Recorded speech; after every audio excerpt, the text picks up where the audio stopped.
Hello everyone, your friendly neighborhood spider fanboy here to bring you part 2 to What If Naruto Had His Fox Summonings. So let's go on ahead and pick up where we left off. Last time, Naruto had just managed to defeat Mizuki with the help of the Nine. After stealing the Scroll of Sealing, he managed to trounce him with his more expanded repertoire of knowing both the body flicker technique, the Shuriken Shadow Clone Jutsu, his improved chakra control, having access to the Nine, with them being able to clone with them being able to pull off physical transformations to resemble Naruto, and of course, as I revealed, that he now knows the Hiraishin, since he knows, in his mind at least, that he was going to be learning the Shadow Clone Jutsu from the third Hokage for managing to graduate. After defeating Mizuki, Naruto was brought to the Hokage's office where he spoke with the third, and he decided that considering Naruto managed to unintentionally stumble upon a jutsu that is essentially, in essence, his own legacy, considering his father's work on the Flying Thunder God, uh, he decided to reveal to Naruto the truth of his heritage, as well, especially since he just recently learned about his connection with the Nine Tails. Um, Naruto, it's been some time since they talked. Naruto has been sent home with a scroll with detailing the instructions for the Shadow Clone Jutsu, but he's a little numb as of right now. In his right hand, he's holding a kunai that he made himself with red wrappings and the formula for his version of the Flying Thunder God technique. Not too different from his father's, but damn near an exact replica, just with his own little personal flair to it. He's thinking about what he learned, the truth of his parentage, his mother being the previous container of the Nine Tails, his father being the fourth Hokage, who chose to seal the Nine Tails within him. Naruto himself is feeling conflicted as to what he should be feeling. From what he sees in the picture that was handed to him in his left hand by the third Hokage, two pictures of his mother and father back when his mother was in the later stages of pregnancy. They look so happy, so excited, with such love and care in their eyes and expression. It all seems real, but he's never met them. How can he be sure that they truly loved him? The words of and assurances of a man who lied to him his entire life, how can he believe that? How can he ever hope to believe this supposed godfather of his that's out there gallivanting and writing up the same kind of the same kind of dirty books that the old man likes to read in his spare time? He doesn't know what to feel, but he does know that he has to focus. His goals haven't changed, and if anything, they've just become strengthened. He's going to become the Hokage. He's going to surpass his father. And no matter how difficult it may be, no matter how impossible it might seem at this point, he is going to get his answers one way or the other. That much he is determined to accomplish. He reaches up towards his hair. He had noticed earlier when he properly paid attention to himself and looked into the glass framed picture of the Hokage, of the fourth Hokage, his father, in the Hokage's office.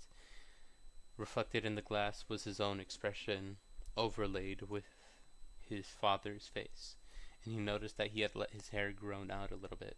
His bangs, his hairstyle was beginning to resemble his father's, and he decided, despite his current swirl and whirling of emotions, he doesn't really mind that all that much. Even if he doesn't exactly know what kind of person his father was, maybe this will just give him some kind of connection. When he heads home, he takes off his jumpsuit and looks towards the red Uzumaki swirl on the back of it, recalling how almost every single flak jacket owned by Chunin and Jonin across the entirety of the village have the same red swirl embroidered on the back of their jackets. He puts his hands upon it, allows himself to rub his thumb over the material, and decides he likes that he has that too. Doesn't know much about his parents, but he knows this: he will make them proud. He'll show them just what he's really capable of. He'll show this whole world what Uzumaki Naruto is, or what Naruto Uzumaki is capable of. With that, he gets dressed, goes to sleep, holding both his jacket, rubbing against the red Uzumaki swirl in one hand, and in the other, he rubs the headband given to him by Iruka Sensei. And on the desk nearby his bed is a now framed picture the framed picture that the third Hokage had given to him. He promises he's going to become the greatest. He'll become the strongest. He'll show everyone. With that, he goes to sleep. He wakes up early the next morning thanks to an alarm he sets for himself. Normally, he might have just slept through it, but not today. Instead, he decides to open up the scroll as he's eating his breakfast, and looks through the instructions for the Shadow Clone Jutsu. It looks pretty easy, and he's able to get it down pretty quickly, even if he does at first create a handful more clones than he meant to. Eventually, he's able to get it down, and he actually has them moving around the apartment and setting things up. He's going to surpass his father, and he's going to do that by mastering this technique of the Flying Thunder God. And he's also going to master his usage of the body flicker technique. In order to do that, he's going to need to get in as much practice as he possibly can. In the scroll given to him by the third, it lists the potential for increasing one's training regimen and being able to increase one's chakra control through the usage of shadow clones, basically the shadow clone training method. He decides to leave 20 clones here, and he has 10 of them focus on replacing all of his standard kunai with his own modified Hiraishin seals. Basically, it's going to be looking like Minato's own trident kunai, the three-pronged kunai, but rather than the kind of wooden handles that they have, they're going to be red wrapped handles they're going to be red with the Hiraishin seals written on the handles. So basically red wrappings, red handles instead of the wooden beige ones that Minato has. He also has the other 10 focus on practicing the Shunshin, or the body flicker technique, in the forest, while he goes to the academy and gets assigned to his Jonin sensei. He knows that, like I mentioned before, the reason he learned summoning was because he saw Jonin sensei use his summons to test his genin as a part of his own secondary exam. So he wants to get down everything that he currently has access to so that he can be the best possible ninja to pass whatever Jonin test he's going to be put through. Eventually he does head out. This time, not being too different in terms of his outfit. Maybe he just wears his jacket open. I could see that being the one difference. He decides to just keep his jacket open. Mainly just because I kind of like the look of it, of Naruto kind of keeping his jacket open rather than zipping it up. And he ends up heading out towards the academy.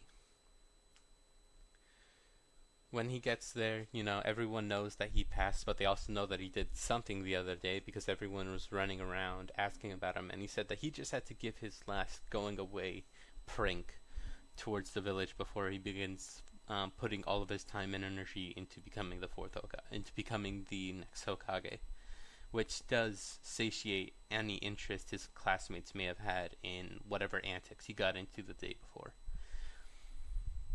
After that, the senseis do come in one by one to collect their students, and eventually Naruto does set up the same very simple trick, or at least that's what it seems, as rather it being just a simple whiteboard marker, it's actually one of the 9, and when it lands on Kakashi's head, it transforms back to normal, hops off of his head with quite a bit of force that Kakashi is actually a little shocked by.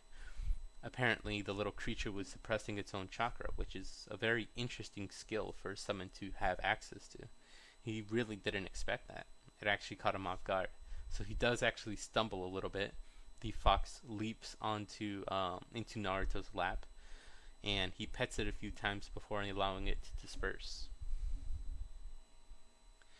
Kakashi states that, yep, my first impression is that I hate you all, especially you, Blondie. Meet me up on the roof in a few minutes, and he disappears with the use of the Shunshin no Jutsu, which Naruto replicates, going through the hand seals to body flicker himself. Although he doesn't make it to the roof in one go, he has to stop a few times in order to actually get there. Both Sasuke and Sakura are completely caught off guard, and they race towards the top of the roof. Naruto is the first to arrive, at least after Kakashi, at least, and the two of them kind of stare at one another for a moment, with Naruto eventually breaking the silence and asking if he really hates him, or if he's just salty that he got caught off guard. And of course, Kakashi isn't really going to admit that right out the gate, so instead he just eye smiles at them and promises that he doesn't truly hate him. But he didn't exactly make the best first impression, with Naruto countering that he didn't either, being nearly 3 hours late. And this actually gets Kakashi to admit that, yeah, okay, that's fair enough. But at the end of the day, I am your sensei and you're going to have to respect me as your superior. And Naruto just crosses his arms, kind of in a we'll see about that attitude. Eventually, Sasuke and Sakura do arrive, with Sakura being the winded between the two of them. She's obviously not in the best physical shape, which Kakashi does note, with some interest and disappointment. He goes through with the introductions, with Naruto being fairly similar, although he includes that he does like training, and something that he dislikes, in addition to the, 3 minutes for ramen to be cooked, is that he does not like,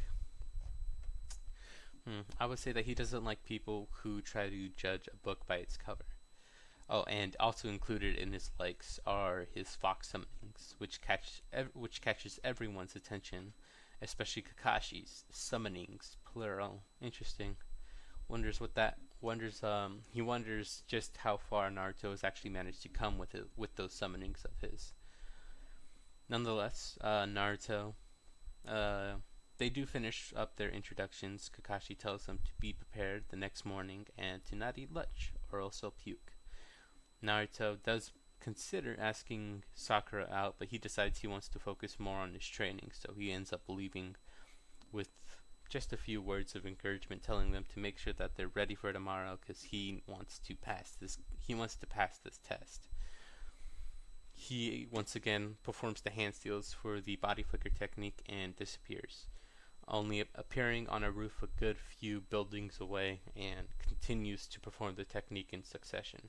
When he arrives home, he sees that there are a stack of kunai already marked with the Hiraishin, and he sees that the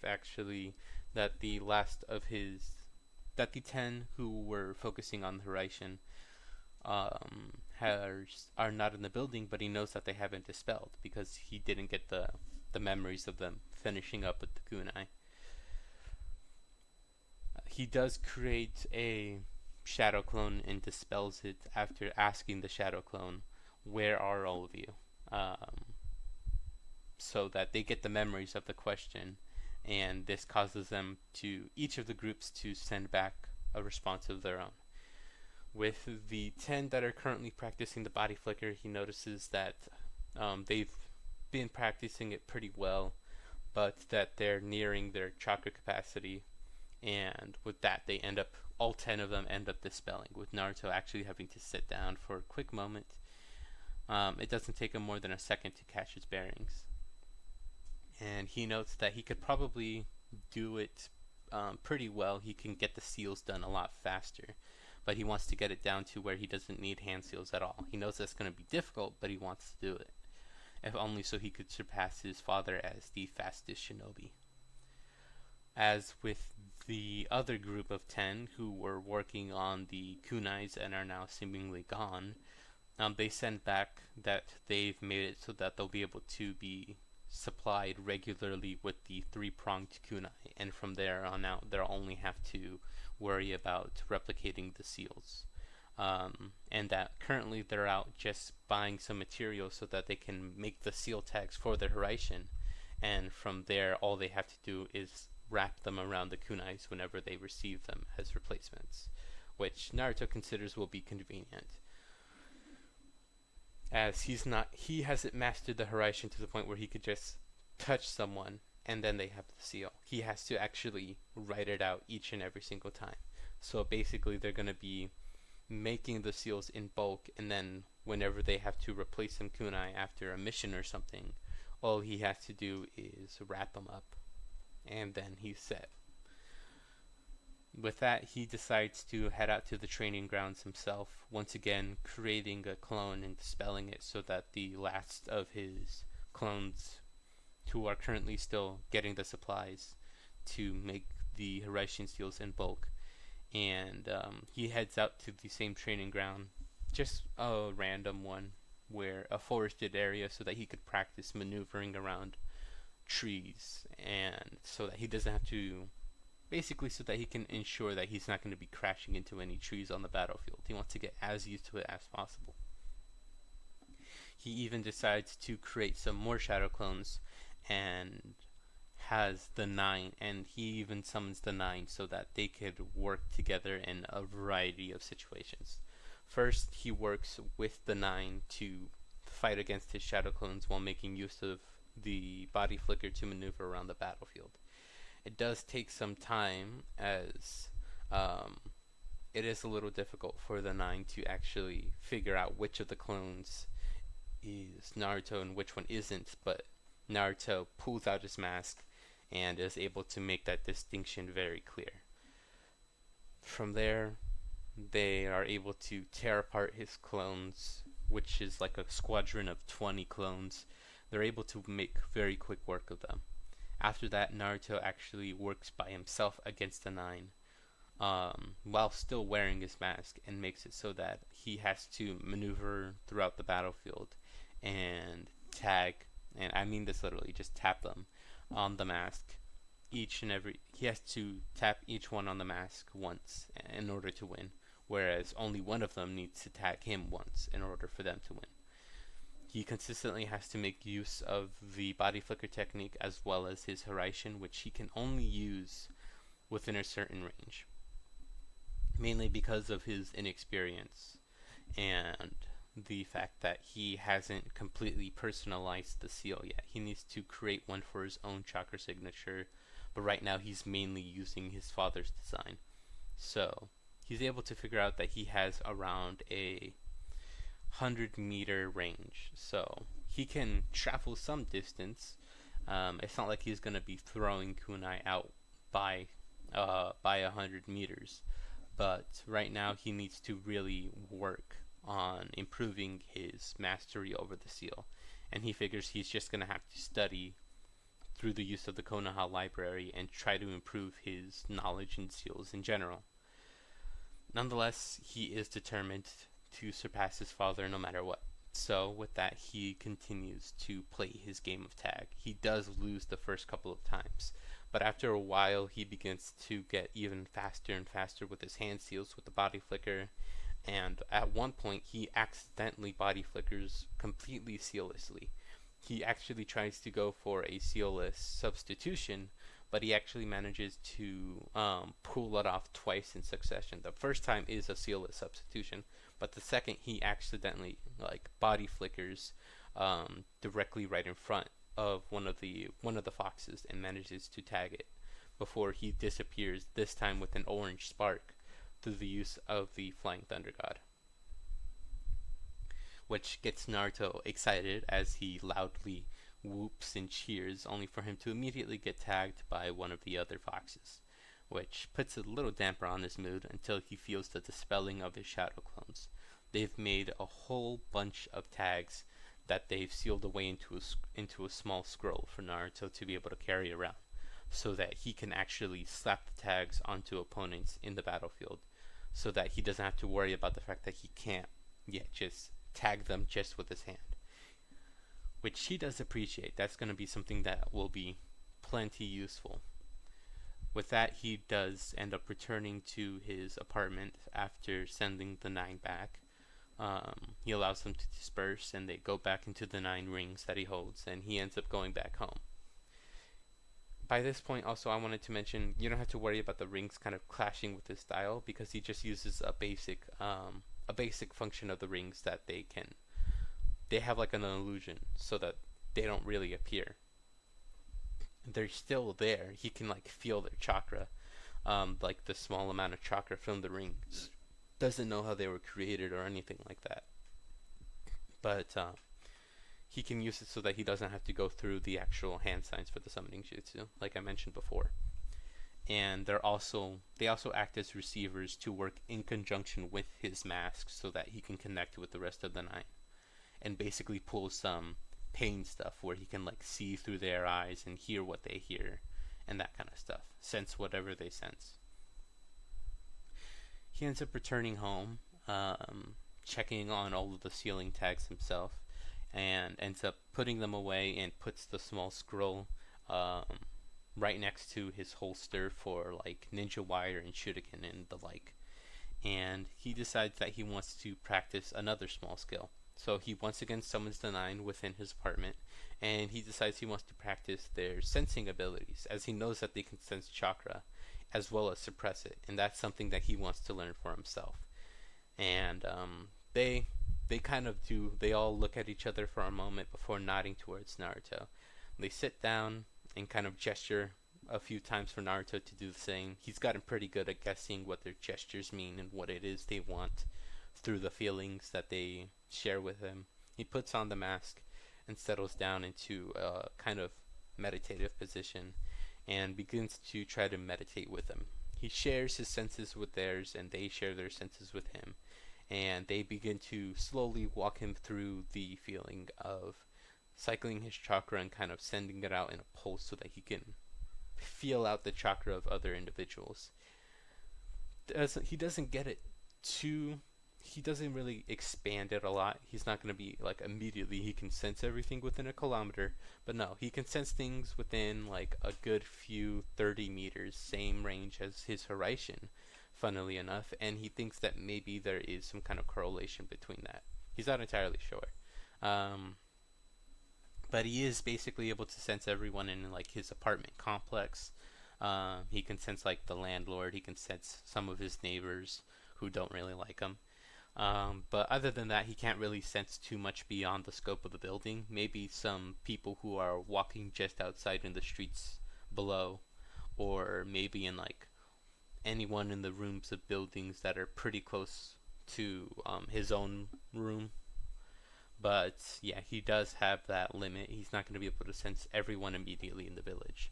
And of course, those that he are most familiar with are the chakra signatures, the unique chakra signatures of the 9. Eventually, he does end up going to sleep, dispelling the 9, allowing them to return, and he ends up going to bed.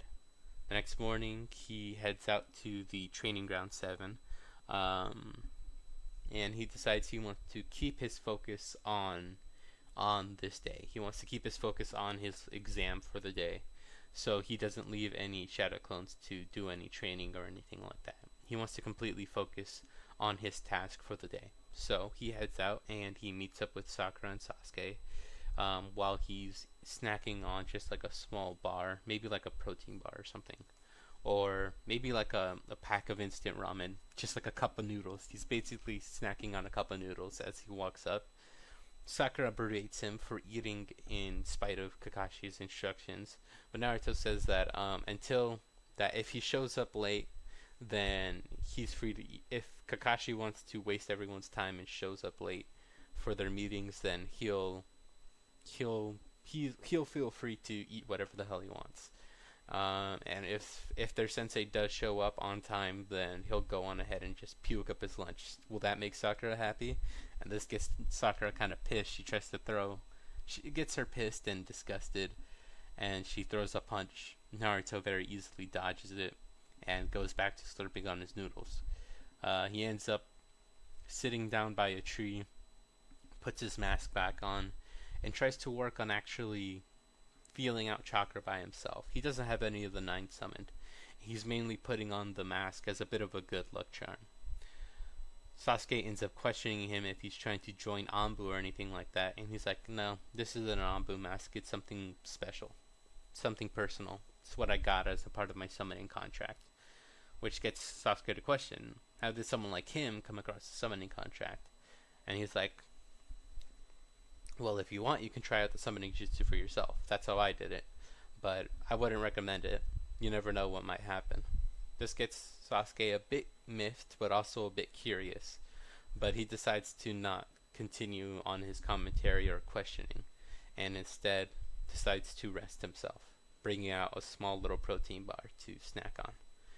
Sakura herself is a little upset. Now she's going to be the only one hungry. And a few hours later, Kakashi does show up. He finds that Naruto is standing on the side of the tree, looking down at Sasuke, grinning smugly. Sakura is also on the tree. She managed to get it down very quickly after Naruto introduced the concept to her. And Sasuke himself is very upset and is lightly out of breath. He is not pushed to the point of exhaustion, but he is lightly out of breath.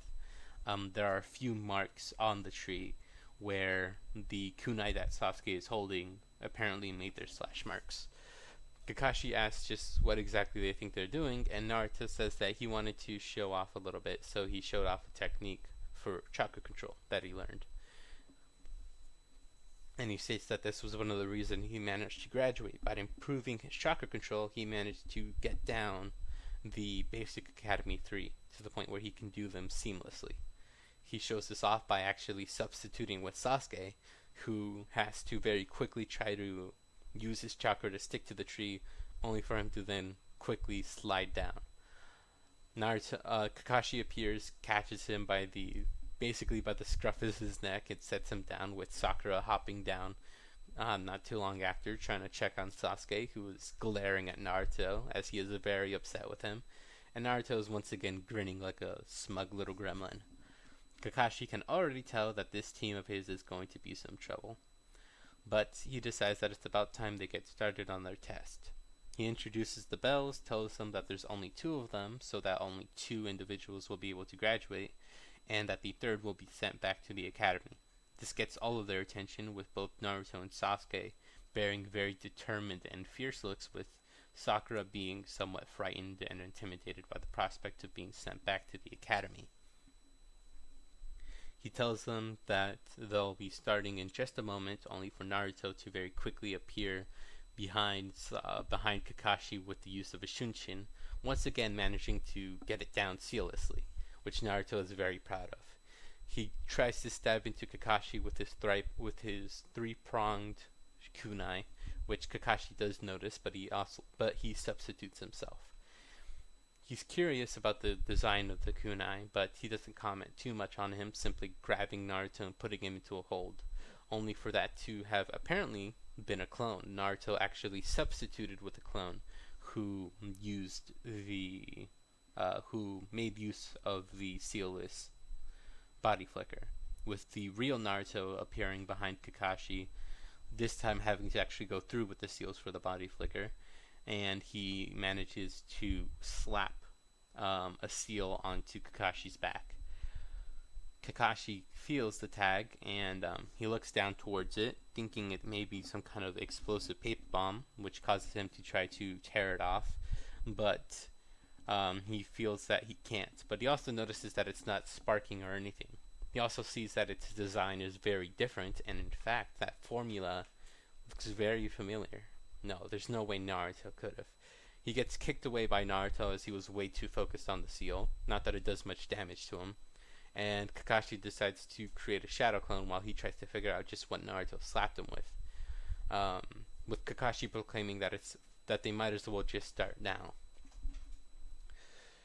No one notices except for Naruto that it's a shadow clone who is now standing before them. Sasuke retreats, with Sakura doing the same, but in opposite directions, and Naruto decides to stand his ground, against this shadow clone. He can get to Kakashi whenever he needs to. They do begin a bout with Naruto summoning a few shadow clones to assist him, with the Kakashi clone actually showing that no, he doesn't really need to try all that much. The Kid Taijutsu is impressive, but it's not too much to write home about, and he is able to maneuver his way through the barrage of shadow clones that come at him. He does get a little worried when a whole storm of metal begins to rain down upon him, thanks to each of the clones making use of the Shuriken Shadow Clone Jutsu. But he is able to maneuver out of the way. He does make use of the Earth style digging like a mole technique, where he digs underground and he pulls Naruto underneath into the ground, only for it to once again reveal to be a shadow clone, with the real Kakashi actually wondering just what the hell is going on as he was watching from afar. At that same time, he can feel something, a small pulse of chakra that is so eerily similar in terms of how it appears and manifests. He turns towards where he saw the very brief spark of orange and sees Naruto grinning in front of him as he attempts to punch him directly in the face.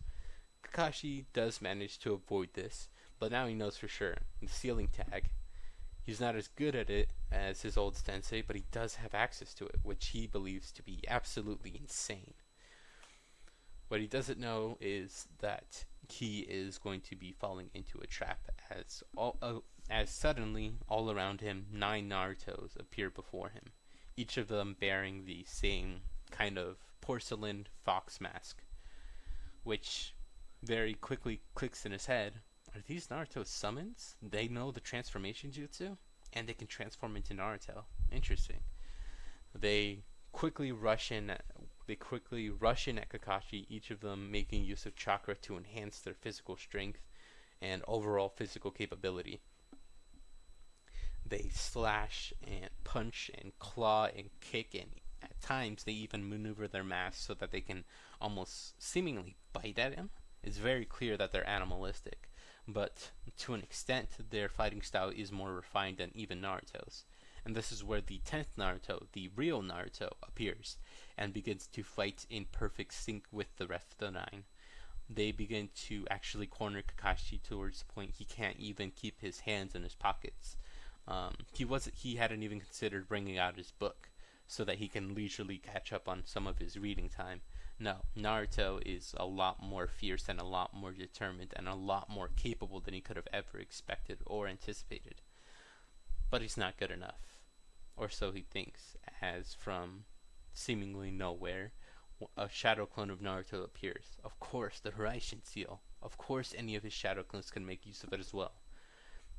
The shadow clone attempts to swipe at the bells, but he is quickly dispelled by a kunai brought out by Kakashi. Seeing this, Naruto and the rest of the 9 break out their own kunais, holding 2 in reverse grips, as they begin to rush towards Kakashi and attempt to slash at him, making use of their 3-pronged kunais against Kakashi and his singular kunai, although he very quickly has to break out a second one to hold off the onslaught of 10 Narutos trying to swipe at him, as well as the occasional shadow clone teleporting in with the Hiraishin jutsu. It seems as though Naruto at times is pulling back, allowing the rest of the 9 to occupy Kakashi so that Naruto can make a few shadow clones to lie in wait. Unfortunately, Kakashi decides that he's just about had enough. He does need to test the other two, his other 2 students, after all. So he manages to substitute with a lightning clone that actually manages to paralyze a good amount, maybe around 4 or 5 of the present Narutos, including the main Naruto. This pause manages to catch everyone off guard, and the rest of the Narutos are looking around trying to get a hold of Kakashi's chakra, but they are very quickly and in very quick succession knocked out by Kakashi. They are all knocked into unconsciousness, causing their transformations to briefly dispel, revealing their masked fox forms, only for them to then dispel and return to Naruto's hidden rings. Naruto himself is knocked out and is tied up by Kakashi, with Kakashi very quickly and systematically taking down the rest of his shadow clones. After that, he tests both Sasuke and Sakura, taking them down in the same way as he did in canon. Although this time Sasuke maybe gets even a little closer, maybe he gets almost a second touch of the bells due to the fact that Kakashi is somewhat exhausted, and the fact that Sasuke had been watching the fight as it was happening between Naruto and Kakashi, and he managed to somewhat break apart Kakashi's fighting style. He at least got a good showing of what Kakashi was capable of, so maybe he put up a much better fight and actually nearly managed to grasp onto the bells rather than just touching them. But of course, he is put down by Kakashi, and Sakura is caught up in the Genjutsu. All three wake up at around the same time, with all of them tied up, and Kakashi ends up leaving them with Naruto being the only one still tied up. Or no, Naruto, since he decides that since Naruto and Sasuke were the ones who showed off the best, and considering Sakura barely did anything worthy of note, he decides to leave Sakura to be the one to be tied up, while he leaves the food for Naruto and Sasuke to enjoy. Warns them that if they share their food with Sakura, then he will fail the team. He disappears, and Naruto is actually the one to offer food to Sakura, although he's not all insistent or creepy about it, and as said, makes it clear that he doesn't want to leave any teammates of his behind, and that she may as well get her strength up so that they can try it against Kakashi again. And if he wants to be a complete ass, he'll just be the one to go back to the academy. It's not that big of a deal. He'll most likely just be sent to the Genin Corps instead of actually being sent back to the academy. And Sasuke, somewhat inspired by Naruto, decides that he doesn't want anyone to hold him back, and that Sakura will most likely be more useful with some energy rather than just being left for dead, as he doesn't want to drag back a corpse. He doesn't want to drag back any dead weight, so the least she could do is carry herself around. And in order to do that, she's going to need some energy in her stomach. They both try to hand some food to Sakura, which gets her actually kind of flustered, as while she doesn't exactly like Naruto, he does look a little better with his open jacket look and his longer hair, and he's been behaving a lot differently in recent months. And especially with the combination of Sasuke trying to feed her, she does get a little flustered, but she's also determined to do what she can to not hold them back, or at least hold them back as little as possible. Of course, Kakashi appears, threatens them all with expulsion, but eventually does allow them to pass when both Naruto and Sasuke stand their ground, and Sakura decides that she's going to do everything she can to hold them back as little as possible, and if anything, support them. This gets Kakashi to eye smile, as he does, just smiling behind his mask and singular and eye patch headband, and he tells them that they all pass.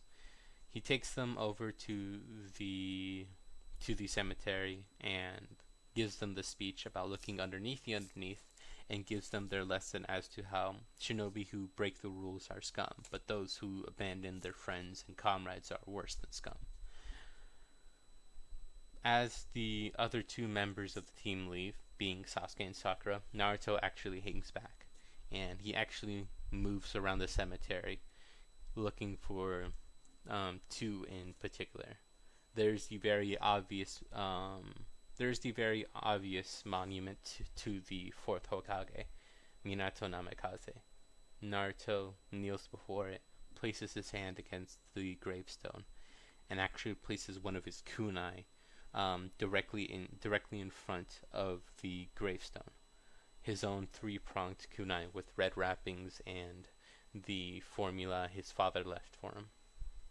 He tells them that he doesn't know all that much about him as a person. He knows what everyone says about him, how he saved all of Konoha, but all he knows him as is the fourth Hokage. He doesn't know Minato Namikaze, the man who could have been his father. But he wants to know, and he promises he'll learn someday, some way. Maybe he'll find that good-for-nothing godfather of his, Maybe he'll get some more info out of the old man. He doesn't know, but he'll figure something out. He promises.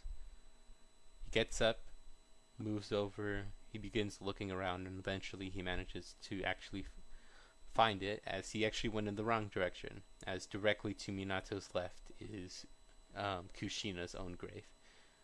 Naruto sheepishly rubs the back of his head. Sorry, looked the wrong direction.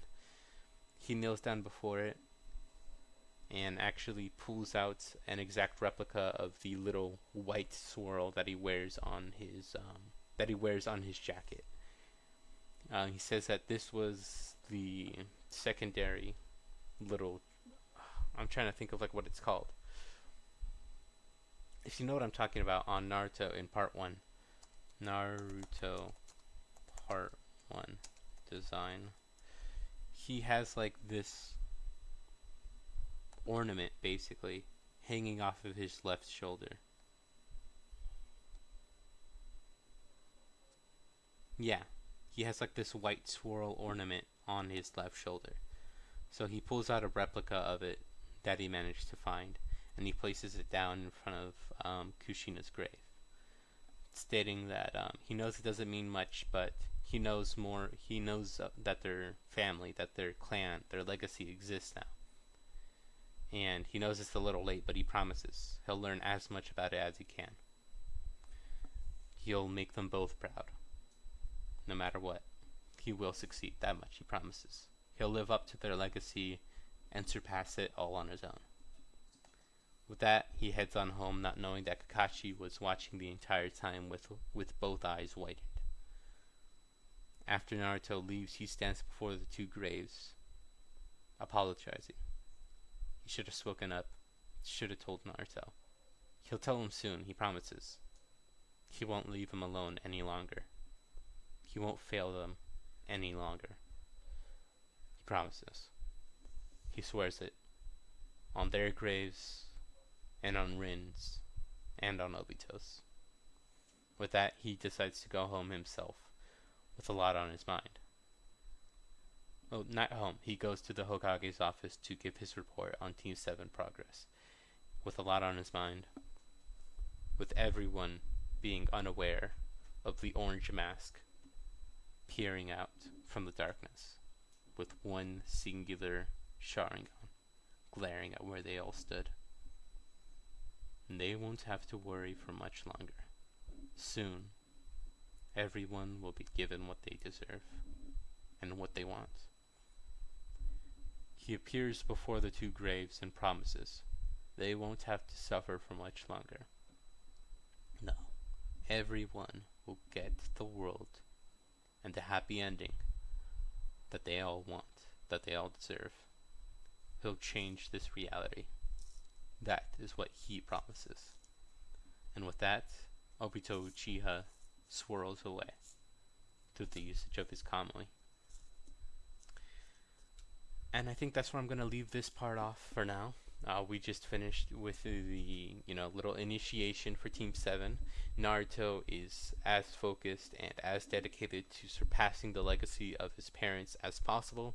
Kakashi has a lot on his mind and is going to have to talk with the third Hokage about Naruto knowing of his parentage and just how he wants to approach that, and a little peek into Obito. So a little sneak peek into Obito. But I think that's where I'm going to leave this part off for now. Let me know what you like, what you didn't like in the comments below. Like, comment, subscribe for more. Any recommendations for new what ifs, I would gladly be able to look into. It'd be lovely to hear out. Criticisms, of course, constructive criticism is expected and accepted, but anyone trying to be a dick in the comments would just be blocked and ignored, as you're just wasting everyone's time. So with that, I will see all of you in the next video. Bye bye.